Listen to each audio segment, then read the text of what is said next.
बिहार में एक बार फिर से एनडीए की सरकार बनी है।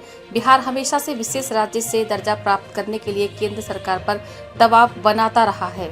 2024 में एक बार फिर से नीतीश कुमार के साथ भारतीय जनता पार्टी बिहार में अपनी सरकार बनाने में सफलता प्राप्त की है।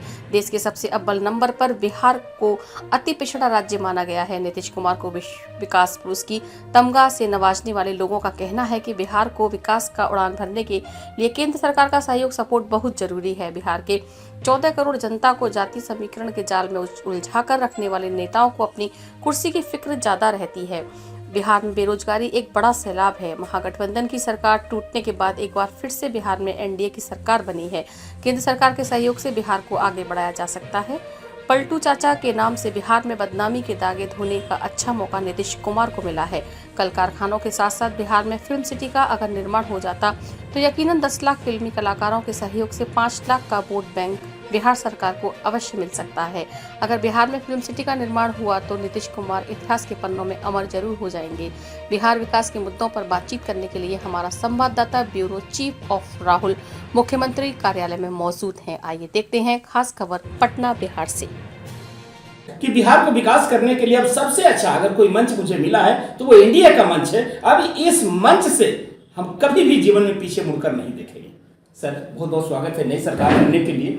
डबल इंजन की सरकार बनी है। बिहार के जनता को क्या सौगात मिलेगा सर विकास के तौर पे?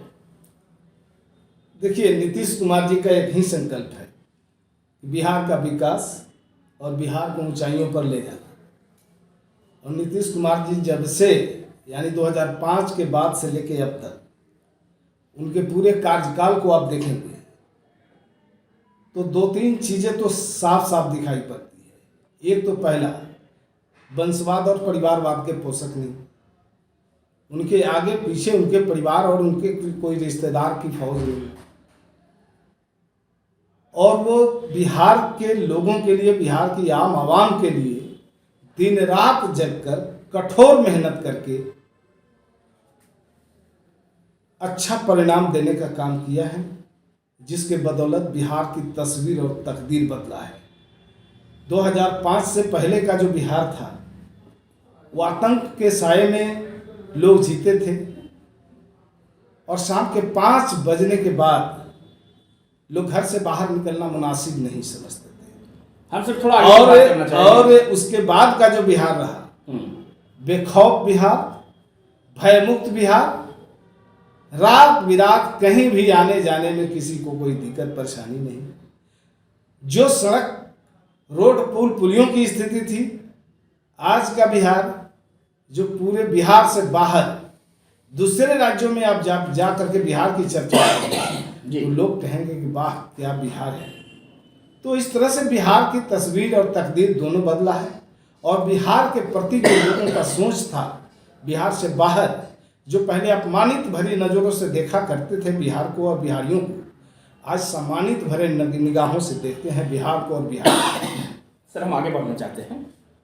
देखिए ये बातें तो पिछले 15 साल, 20 साल, 25 साल जो भी ऐतिहासिक जो रहा है राजनीतिक बिहार का, चाहे वो लालू जी का रहे, राबड़ी जी का रहे, तेजस्वी यादव जी का रहे, नीतीश कुमार जी का रहे, या बिहार के बहुत सारे नेता हैं, सांसद हैं, विधायक हैं, एमएलसी हैं, किन्हीं का भी रहे।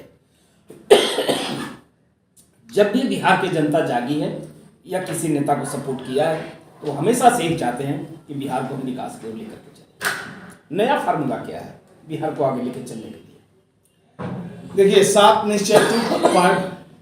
निश्चय पार्ट 2 यही आधार है, यही एजेंडा है। और 7 निश्चय पार्ट 2 में 10 लाख लोगों को नौकरी देने का और 10 लाख लोगों को रोजगार देने की बात है। और उस पर बड़ी तेजी से, मुस्तैदी से काम हो रहा है। और अभी भिन्न भिन्न विभागों में जो रिक्तियां हैं उसको मंगा करके सब पर वैकेंसियां कुछ हुई है और हो रही है, लगातार जारी है। और जो बहाली बिहार के अंदर हो रहा है, इसमें कहीं कोई भेदभाव नहीं, कहीं कोई पक्षपात नहीं, सबके लिए समान अवसर दिए गए हैं। सभी वर्ग और धर्म के लोगों के लिए समान अवसर हैं। और जो भी लोग हैं जिनकी योग्यता जिस आधार पर है, जिस क्वालिटी में है, जिस स्तर की है, उनके लायक जो वैकेंसियां हैं लोग अप्लाई भी कर रहे हैं और उसमें बाजी भी मार रहे हैं और भारी संख्या में बिहार में लोगों को नौकरियां मिली है और आगे ये क्रम चल रहा है और आगे मजबूती के साथ चलेगा।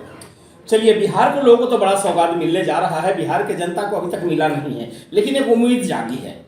भिखारी ठाकुर जी का सपना कब पूरा हुआ ये बताइए, क्योंकि भिखारी ठाकुर भोजपुरी के शेक्सपियर कहे जाते हैं, कहीं ना कहीं उनका भी सपना आज अधूरा है। नीतीश कुमार के कार्यकाल में अगर उनका सपना पूरा नहीं हुआ तो यूं मान लीजिएगा कि भिखारी ठाकुर जी का सपना ताउम्र सपने में रह जाएगा, कभी पूरा नहीं होगा। अभी नीतीश जी का कार्यकाल चल रहा है, क्या नीतीश जी के कार्यकाल में भिखारी ठाकुर जी का 10 लाख भोजपुरी कलाकारों का सपना पूरा हो सकता है?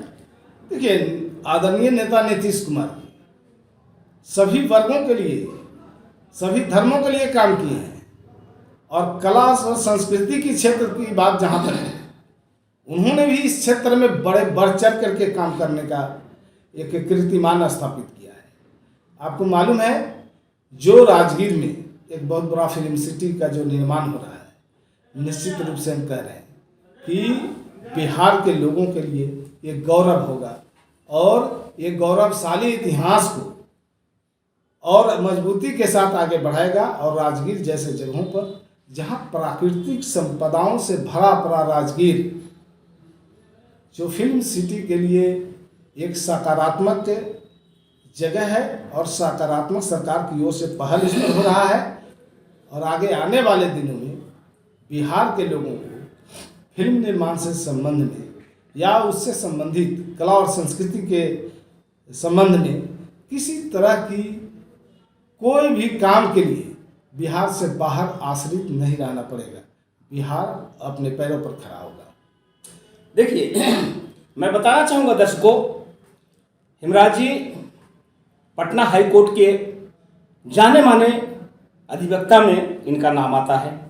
दूसरी चीज़ें कि जनता दल यूनाइटेड जदयू के बहुत ही दिग्गज प्रवक्ता हैं। तीसरी चीज़ें जो आप लोग को नहीं मालूम है, आज मैं ब्रेकिंग न्यूज़ के तौर पे बता देता हूं कि बहुत अच्छे कलाकार हैं। इनके भी दिल के हार्ट के सॉफ्ट कॉर्नर में कहीं ना कहीं